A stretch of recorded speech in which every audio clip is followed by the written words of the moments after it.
YCP అధినేత మాజీ CM Jagan చెప్పిన ఫార్ములా ఒక బంతిని ఎంత గట్టిగా అదిమి పెట్టి కొడితే అది అంత బలంగా ఎదురొస్తుంది. ఇప్పుడు వైసీపీలోనూ వినిపిస్తుండడం గమనార్హం. ప్రస్తుతం 4 కొత్త ముఖాలతో పాటు రెండోసారి ఎన్నికైన ఎమ్మెల్యేలు వైసీపీ 8 మంది ఉన్నారు.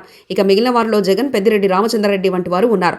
సో వీరందరినీ ముగ్గురిని పక్కన పెడితే మిగిలిన 8 మంది బంతుల మాదిరిగా రియాక్ట్ అయ్యే అవకాశం ఉందని తాజాగా అసెంబ్లీ లాబీలో కూటమి పార్టీల ఎమ్మెల్యేల మధ్య చర్చకు రావడం గమనార్హం. వాస్తవానికి ఒక పార్టీ టికెట్ ఇచ్చిన తర్వాత ఆ పార్టీ సభ్యుడిగా ఉండడం వరకు తప్పులేదు.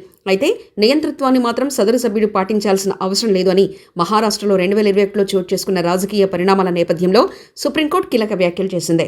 అప్పట్లో శివసేన చీలిపై ఏక్నాథ్ షిండే సీఎం కావడం, ఆయన వెంట 20 మందికి పైగా ఎమ్మెల్యేలు బయటకు రావడం తెలిసిందే.